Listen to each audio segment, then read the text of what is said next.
Alright, so today we are at the medieval village of Canesteou, and it really is only about 10 minutes from our house in Vaison-la-Romaine. It's kind of like an unexplored spot in Provence because there's not many tourists here, and there's actually not much else to see other than the town itself. There's not really any gift shops or any restaurants, but that kind of makes it feel more authentic. So we're here today with what was supposed to be 3 more cheeses, but unfortunately in the Provence sun it's a little hot and our corps de brebis absolutely just turned into a puddle. So unfortunately we have 2, but maybe I'll do 4 next week. But the first one I'm really excited to try. For the past couple of weeks I've been exploring and I really have been trying a lot of goat cheese and I just don't think it's for me.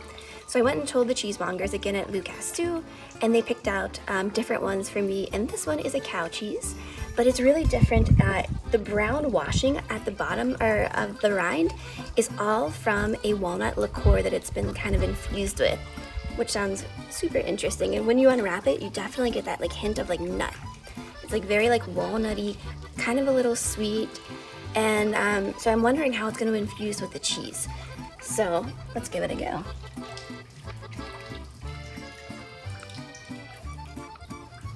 Wow, that's like really interesting. Why is it interesting? Because I feel like for the most part I've only had walnuts in like cookies or desserts. So it kind of has that like nutty flavor of like a nut roll or like a cookie that would have walnuts in it, or maybe even like a walnut flavored like coffee drink. But it has like the saltiness of a cheese. It's creamy, it's salty, but it has like that nut, like that nutty aftertaste that's so interesting and so different. You don't even need the bread.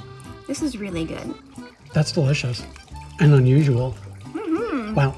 That might be my favorite of the whole, cheese experience. Leaving the rind on, I bet you it like infuses it even more. Maybe not. I let the cheesemonger pick out the next one, and since I told him I didn't really want any goat cheese, he ended up giving me a sheep's cheese, and I don't know that that's going to be much different, but we'll see. This is called Napoleon, so it's from the Pyrenees region. In the south of France by Spain, and it's aged for about 10 months. Let's do it without bread again. I like that it's a lot harder than the cheeses I have been trying. I tend to like harder cheeses better, so let's give it a go. It's actually a lot milder than I was expecting it to be. Really salty. It almost kind of tastes like a pecorino romano, and I know that that's like the Italian in me, just kind of like trying to like grab for something that like is like comparable. You want to try a bite? Sure. It's really good.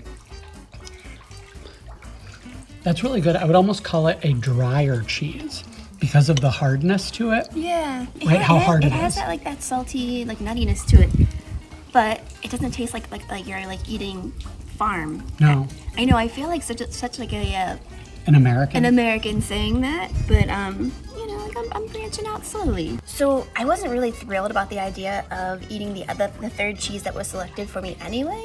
So I think this week really worked out. I really like both of these. They're different enough, but very similar, and not anything too complex or too smelly or like forward when it comes to the flavors. So these 2 I would definitely buy again, and this week feels like a very big success. I had sheep's cheese and I liked it. Who would have thought? All right, well, this is it for this week of cheese. Maybe next week we'll have 4, depending on how adventurous I'm feeling. And if you're in the Provence area at the tippy top, you should definitely come to Canesteou. It is beautiful here and very quiet and lovely. See you!